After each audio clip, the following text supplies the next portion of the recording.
you were to tell me just a few years ago that I would walk away from being a lawyer to make money online, I literally would have thought you were insane. But that is exactly what happened. Let's start from the beginning. To be honest, I always saw being a lawyer, going to law school as kind of a backup plan. Like if nothing else came up that I was supremely passionate about, I would just be a lawyer.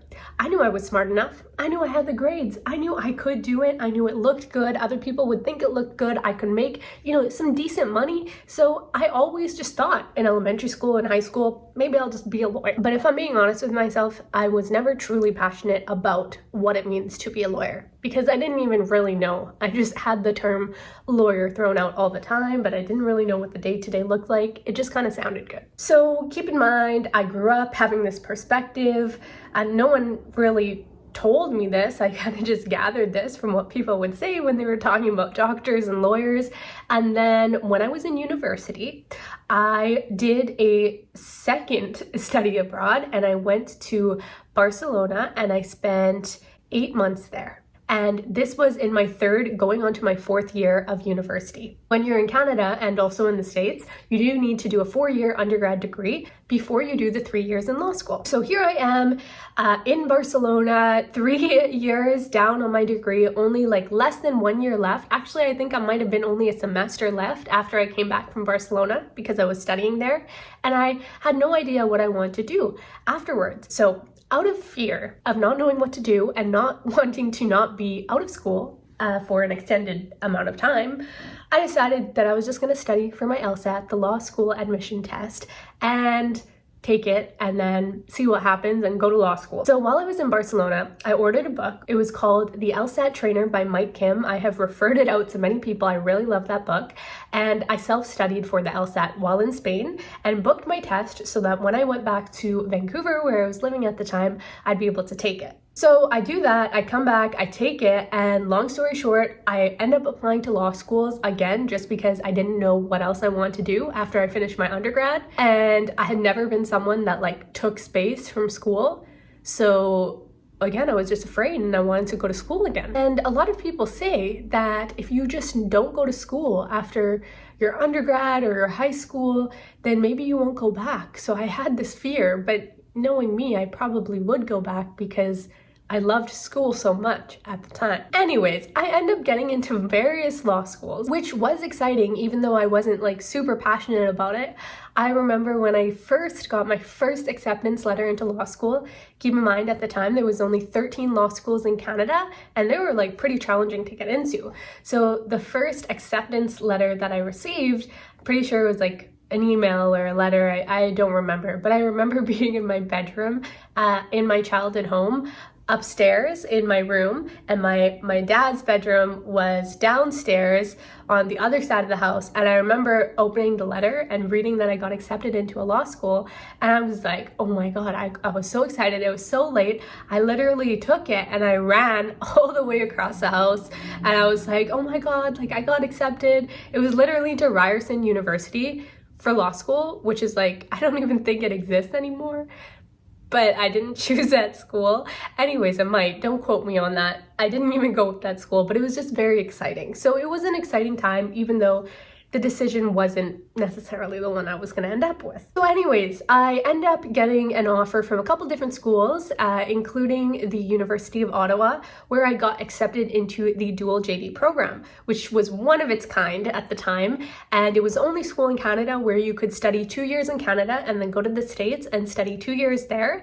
And that's the program I got accepted into, which meant that I could practice in Canada or the States. And at this time, I didn't know, maybe I wanted to move to the States, so I was really excited about that. I was also kind of interested in politics. I thought, lo and behold, here I am now being there is no way I could be in politics. I am just too honest for that. And anyways, so those are all things that excited me. I ended up accepting the University of Ottawa, honestly, because I didn't hear back from UBC, which was in Vancouver. And then when I did, I actually didn't get in. It's one of the hardest schools to get into. I wasn't really expecting to get in. I mean, I think I could have potentially had a better chance of getting in if I did my LSAT again. But at this point, after I spent so much time studying for the LSAT and then taking it, if you've ever done it before, you know how grueling of a test it is to take. It is so much of a mental and physical challenge because like you need so many resources to actually complete a test like that. Anyways, I didn't want to take it again. So I was also waiting on the University of Victoria because that was close to where I grew up as well. And I actually ended up getting into the University of Victoria, but I was on their wait list and they didn't tell me until only a few months before I was moving to Ottawa that I did get into UVic, so I rejected that offer and I still moved forward with Ottawa. Prior to starting law school, I had an 8-month gap, I believe. So I finished my undergrad and graduated in February. February 2020 was my graduation. That was right before COVID. It was kind of crazy because my graduation was a week before COVID, like full force came into effect and all the lockdowns happened. And I had just come back from Barcelona a few months ago, prior to that. And then in between there, I went on a trip to Mexico with my family. So, I mean, personally for me, it was perfect timing in terms of COVID because I already got all my travels in and I got acceptance into law school and I already had those 8 months off. So, I mean, obviously it was devastating to a lot of people, including me in ways, but timing wise it worked out. So anyways, I graduated in February 2020 and then for 8 months, I had 8 months off until September when I would start at the University of Ottawa. But then COVID hit, everything changed. And basically, that's when we realized for a year and a half out of the 3 years, law school was probably going to be online, or at least the beginning half of it. So I wasn't actually going to move to Ottawa in September. What ended up happening within those 8 months, though, before we moved forward to when I actually went to law school, is that I got a job at a wills and estates firm as like their legal admin assistant, okay? And this was a job that I wasn't necessarily qualified for or that I applied. It was just straight nepotism, okay? I had my dad's cousin basically is a lawyer and she worked for this small boutique law firm near where I grew up. So she ended up getting me a position there, which was very nice. If she or any of those people are watching this, that was such a great experience because it was such a learning experience for me. It was at this time where I experienced for the first time hating going into work. I remember, so it was less than 8 months that I worked here, okay? And I remember that we sat down and we were discussing how much I would make prior to starting. Or maybe I had worked a week or not even, like just to make sure that it was a good fit. And then we were discussing salaries and I was working at a different job at the time. And I think I was making maybe $24 an hour at that job or something like that, which was really, really good at the time for someone my age. So at the law firm, when they asked me how much I would want to make, I discussed it with a few people. I thought about it. I looked online and I came to the realization that it fluctuates so much what people are making and that lawyers are charging like hundreds, thousands of dollars per hour for things. So if I ask for $24, $25, $23, like that's not that much, you know? So I had said $24. It's, you know, like what I want to make. Or maybe I said more than that. I don't know. But I said something and like basically the lawyer that I spoke to was like, no. Like she was not the lawyer that owned the firm or like who was actually going to pay me. It was just like a different lawyer who is amazing, by the way. If she's watching this, like I totally get it. But this was my first taste of understanding what it was like to work for someone else who has the decision over the income that you have. Not that I didn't work for other people. I had many jobs prior to that, but I was just never in a situation where I was sitting down with a person and saying my wage and they just blatantly said in my face, like, that's just not happening. And I didn't feel I said anything outrageous, you know, considering the amount that they're bringing in from what I'm doing. So they say no, like just no. And then they say, think about it, think what you want. It's not like they gave me a counter offer. So I'm like, okay, or maybe they did give me a counter offer, but it was like significantly lower, like straight up $10 lower. So I think about it. A few days later, we come back, we sit down, and we have this conversation again. And they're like, how much do you want to be paid? And I look them in the face. I talked to people about this before I did this, and I like really thought about it. I went online, like I did all my due diligence. And I said the same number that I said before. I just said, I want to make $24 or whatever I want to make. I think it was 24. And then this lawyer is like she said no, right? And then after, because I had thought about it and I spoke to people about it, I said, can you just ask? Like, just ask for that amount. Long story short, I end up making $22 or $23 an hour, which was like $1 less than what I wanted and $9 more than what they initially said. So I did get what I wanted, very close to it, but I really, really had to fight for it. And then that was interesting. So that was one part, and it was just like the hierarchy that I got to experience, which I never felt it in the moment that I didn't love that I had to go through people to make money. But now as someone who makes their own money, obviously I'm like, okay, like I never have to experience that again, which is awesome. But then I start the job, right? And I absolutely hate it. Okay, every morning I am driving from North Burnaby to Richmond, which is a place that's like maybe 40 minutes away, let's say 45, because I should be on time or early. And I remember the only thing I liked about there is that there was free coffee and I would drink it, and they had granola bars. And that's it. I had my own office. That was nice. I'm not even gonna lie, I did a lot of my own work. This is the period of my life where I did a lot of research into stocks, and I learned a lot about investments because that is what I spent much of my time doing and pretending like I was working. Because if I was actually working, I literally recall like feeling and thinking, I hate this. I literally want to die. I don't want to be here. This is so bad. And like nothing against the people. It's just I personally felt as a legal admin, obviously I'm doing a little bit different things than like what a lawyer would do. But I just felt like, holy shit, sorry, I shouldn't swear, but like this is soul sucking and I'm doing nothing of meaning. And I don't know how I didn't take that as a red flag. Like, I hated it. And it was like the first month that I was there where I was like, I hate this. And I was going down a track where I was going to do that for the rest of my life.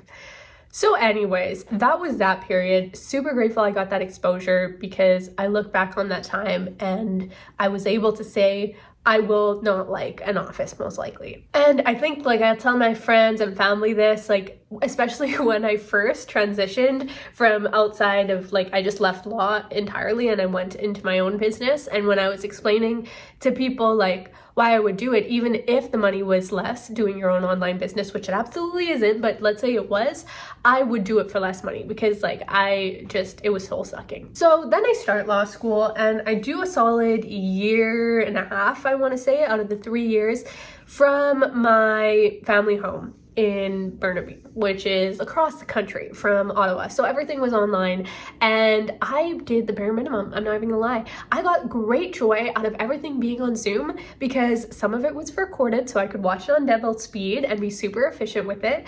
In addition, I was able to clean my room, cook meals. I could, work on my business, which I was also freelancing. And then I started hiring people. I scaled to an agency all while going through law school. And law school was on the back burner. I realized that without trying, I could get B's. And that's all that really mattered to me at the time. Oh, I should put a little note here that the reason I was so okay with getting B's is because I needed money to pay for law school. Like no one was paying it for me. Not that I expect anyone to pay for it. And I'm sure people would if I asked, but I was like, I would prefer to spend my time making money so that I could pay for law school. So that was my primary motive in the first place, to start freelancing. And then once I realized I could make it more passive by outsourcing a lot of the work, that's what I did, so that I had more time to spend creating more money and studying for law school. Once I actually went to Ottawa, I moved there and I spent about a year and a half actually there going to school.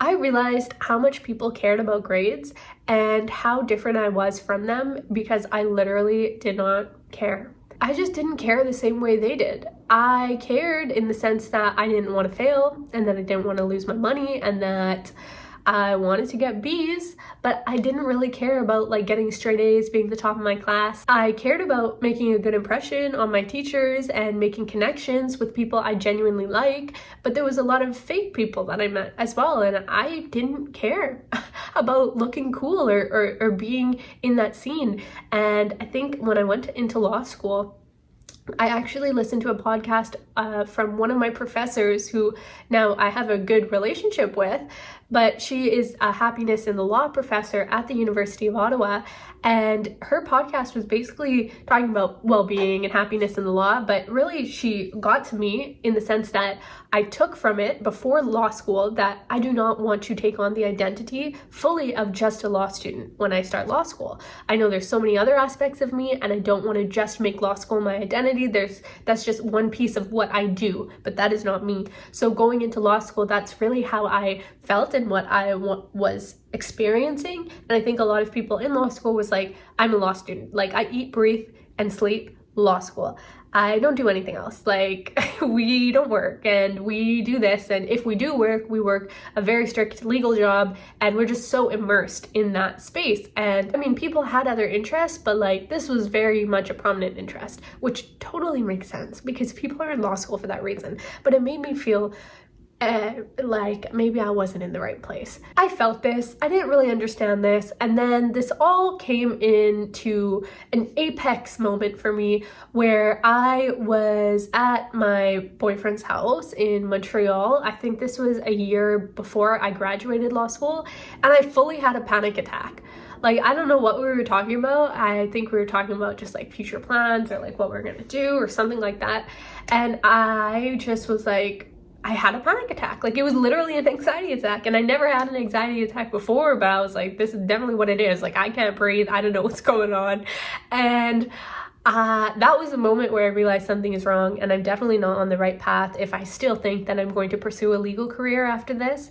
And it was within that time, within a month or two after that time, where I came to the real and honest realization consciously and verbalized it, that the reason I started law school in the first place was due to a feeling of fear and a feeling of ego.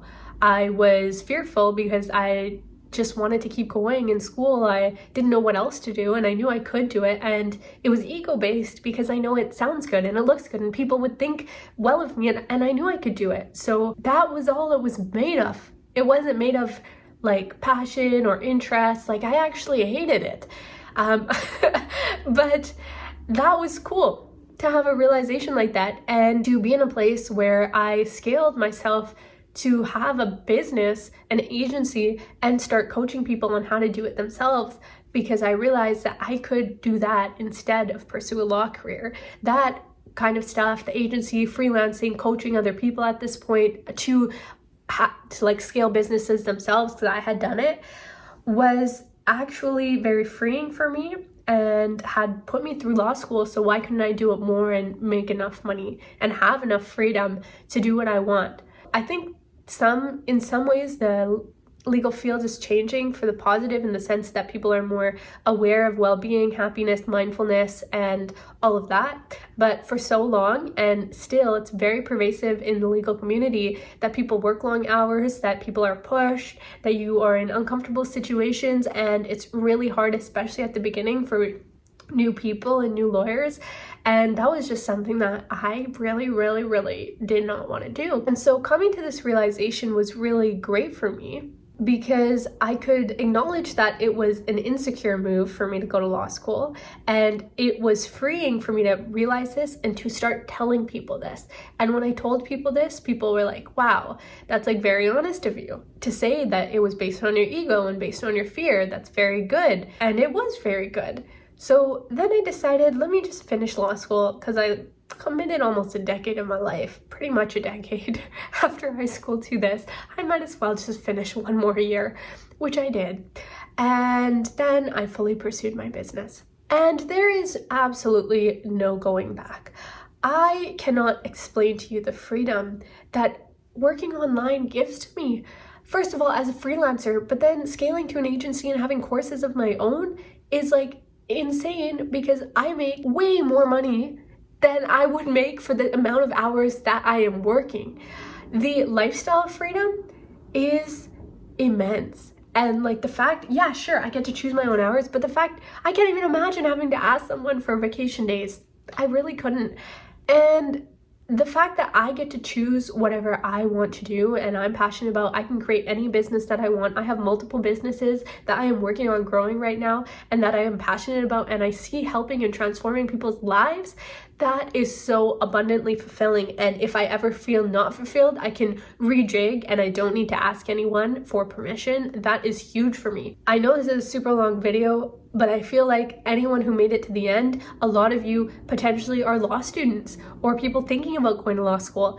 And I have to say, I do get quite a few law students or people interested in law school reaching out to me and pretty much asking me directly if they should go to law school. And if that is you, or if you know someone in that boat, I can't answer that. No one can answer that. You're the only one that can answer that. But I think the biggest piece of advice I have for someone who is in that position with law school or any path truly that you're pursuing and you don't know if it's the right fit is, one, don't worry, you're gonna find your way. But two, do for free what it is you're trying to become prior to starting the school, or almost immediately, like as soon as you can. I am so grateful for that experience. I worked at the wills and estates firm, because even if in that moment I didn't really let it sink in that I hate this, it was great because I could look back on that and realize that when I was practicing in that way, I absolutely despised it. And you need to have that experience and know if you like it, if you know the culture, if you like the culture, if you like the people prior to pursuing it. And think about why you're doing it. And think about if it's just for money or fame or ego or what else, and see if you can get those needs met elsewhere and if that inspires you more. But there is nothing wrong with going to law school. And I will say, a law degree has helped me now more than I've thought it would, just within the recent couple months. Because for a long time, I would tell people somewhat of my story and they'd be like, oh, well, it's okay. Like a law degree probably helped you a lot. I'll be fully honest, I didn't learn a lot. Okay, I literally did not read in law school. Maybe I shouldn't admit that on the internet, but I did learn like how to speak to people, how to communicate, like certain things I learned, but definitely not $100,000 and 3 years plus 4 years in my undergrad years worth of knowledge. I didn't, okay? But people look at me differently. People taking me more seriously in networking events and just in life generally. When I tell them I went to law school, people automatically think I'm intelligent, and I can act in so many different ways. I can act immature, I can act X, Y, and Z, and people think I'm smart. And let me tell you, they would not think that if I did not go to law school. Well, I do appreciate that. Additionally, I just recently started, I'm one of the founders of Legal Brand Builders, which is a marketing training programs that are accredited, CPD accredited, meaning that lawyers can get their training hours from these training programs. And these programs specifically help lawyers and law firms to actually become thought leaders in the online space and actually post on social media and attract higher paying clients within their niche that they're actually passionate about, so that they actually feel more fulfilled in what they're doing and actually make more money, retain clients longer term because they're better fits and all of that, which really helps the firm grow itself. And that is something that I would not have been doing for a lawyer is absolutely not if I did not go to law school. So now I'm finding the areas in which there definitely is tons of room for growth and where I am specifically an expert within, because I have expertise in marketing and I have a foot in the legal space. So this was like a very big thing for me to have an idea like this and pursue it. So a lot has already come out of it, and I know only more will come out of it, and it was obviously my path and I don't regret it. But yeah, that was how it went. I think I've been rambling for too long. But anyways, that was my journey. If you are interested in any of the pieces I mentioned, law school or an online business of your own, or a YouTube channel, which I also have a YouTube channel right now, of course, which by the way, I'm starting just because it's it's something fun. It's a personal brand. I like to build it whilst I'm doing other things. Then you should definitely check out the 3 playlists that I'm going to link below, because they are on each of those respectively. And I have tons of videos on that. Additionally, check this video out. It was specifically selected for your interest, so you'll definitely like it. And make sure that if you made it to this point of the video, comment 3 hearts in a row so I know you did, because like this is a long one. And make sure to stay tuned, stay subscribed, comment down below. It really does help, and I love to read your comments. And I will see you in my next video. Bye.